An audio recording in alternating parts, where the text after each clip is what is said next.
couple of months ago, I had one of the best days of my life.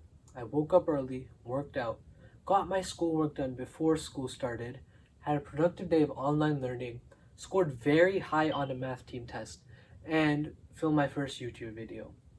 Beyond all my material accomplishments, I also had this inner sense of happiness and the feeling that nobody could stop me from being happy.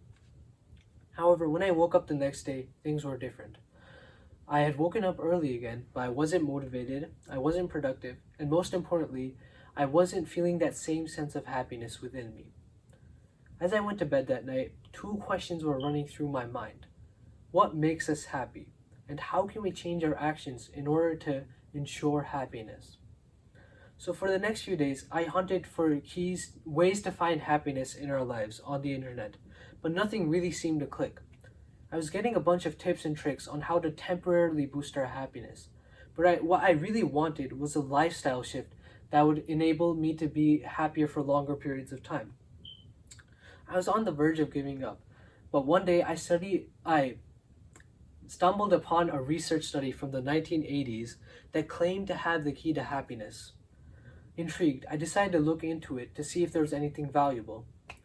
So it turns out in the 1980s, a psychologist by the name Mihai Csikszentmihalyi decided to interview a bunch of top athletes, musicians, and entrepreneurs to see if all these people had anything in common. It turns out that all these happy and successful people are really good at getting themselves into a state of being called flow. Now, you might be wondering, what exactly is flow? Well, according to Csikszentmihalyi, flow is a state of being in which you're so involved in one task that nothing else seems to matter. In fact, you'll continue to do this task, even at a great personal cost, just for the sheer sake of doing it. Let's talk about some examples of flow. If you're an athlete, being in flow is like being in the zone, where you can't seem to miss a shot or make a mistake. If you've ever read a book for 5 hours straight without realizing it, you likely entered a state of flow. If you've been studying for finals over the past few weeks, you've likely entered a state of flow in a particularly intense or productive study session. Finally, if you've ever binged watched a TV series, you've likely entered a state of flow as well. Now, let's talk about some of the benefits of flow.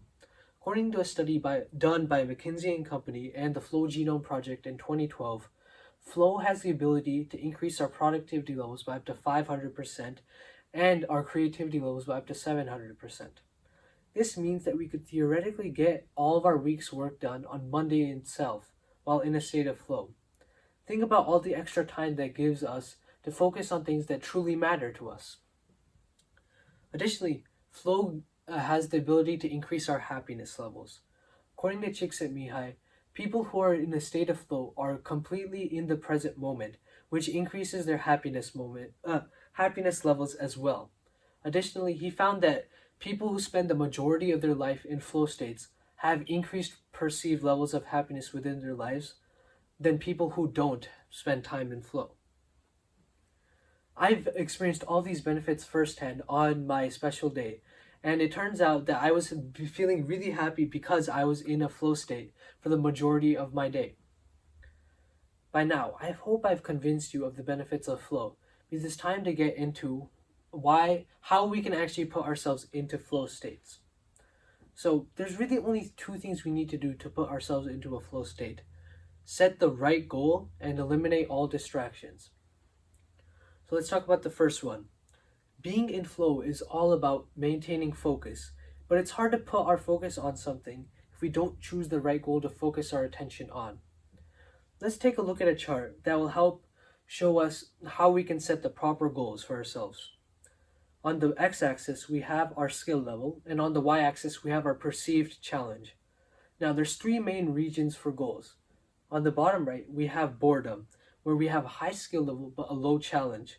These are tasks like scrolling through our Instagram feed for many hours or folding the laundry. On the top left, we have anxiety-filled tasks, where we have a low skill but a high challenge. These are tasks like trying to learn calculus without first having mastered algebra, or trying to run a marathon with no prior training. Finally, in the middle, we have our flow state, in which our skill levels match our challenge level. Activities that are in flow include creating YouTube videos, listening to music, playing video games, or meditating. Let's talk about how we can change an anxiety filled goal, such as running a marathon, into a flow state goal. The easiest way to do this is to change the challenge level of our goal. So let's say we want to run a marathon. Obviously, we're not going to be conditioned to run a marathon in our first try. So we start by setting a low goal of running a mile. So we start running miles, and then we get really good at running the mile. So we decide to increase our challenge.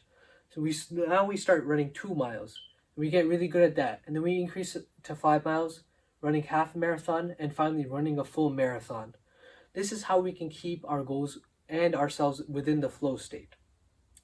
So the two main questions you should be asking yourself when setting goals is, what is my skill level, and how can I change my challenge in order to match my skill level? These two questions will set us up for success to get into a flow state. While making goals gives us something to focus on, it's also hard to maintain this focus if we're constantly being bombarded by messages on our phone or being interrupted by our younger sibling.